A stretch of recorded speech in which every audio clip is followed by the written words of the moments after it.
Bonjour Philippe. Bonjour Nicolas. Nous avons le plaisir de nous retrouver aujourd'hui pour poursuivre nos différents modules sur les créateurs d'office, suite aux différents arrêtés et au dernier paru le 16 septembre 2016, pour parler plus particulièrement des locaux.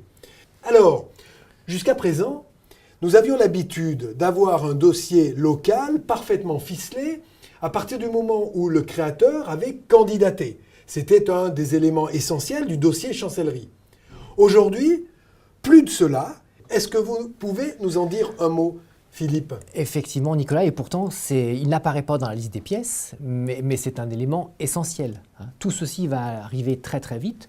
Je rappelle que dès lors que le tirage au ressort a eu lieu, 3 jours après, nous avons la publication des personnes qui ont été les heureux élus. Et rapidement, les nominations sont attendues. Donc, il va falloir vite se pencher sur le local. Beaucoup trop, à mon sens, de créateurs ne s'y sont encore pas penchés. Et c'est vraiment indispensable.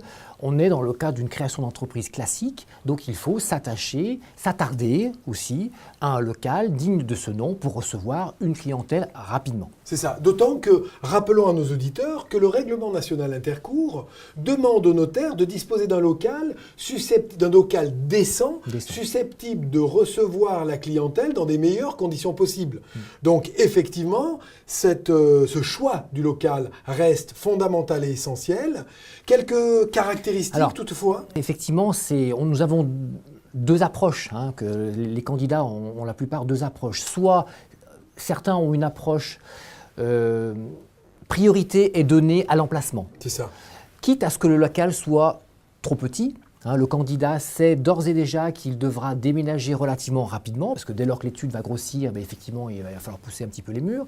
Mais ce n'est pas grave, il souhaite se faire voir relativement tôt, et quitte après à déménager. Et puis on a une autre approche qui est celle de certains candidats qui se disent moi, j'ai trouvé pour le coup l'emplacement de rêve, je privilégie la surface.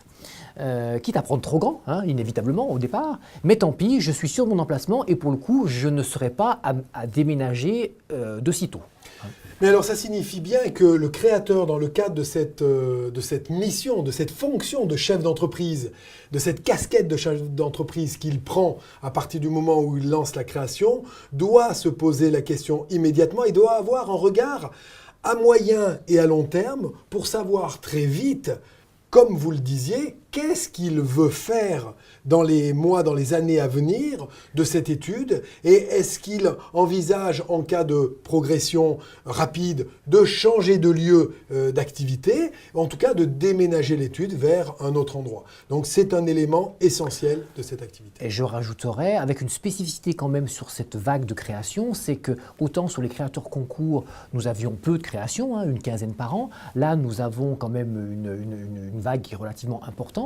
Et on peut très bien se retrouver sur des zones, sur des communes où il y aura plusieurs créateurs dans la même rue, par exemple. Prenons le cas extrême. Il faut prendre absolument tout en compte, le développement personnel et le développement aussi des autres études. Merci Philippe pour ces précisions.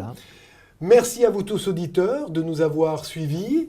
Vous savez que vous pouvez poser vos questions sur le site internet dont les caractéristiques apparaissent au bas de votre écran et nous serons heureux d'y répondre. Merci en tout cas pour votre attention et à très bientôt. Au revoir.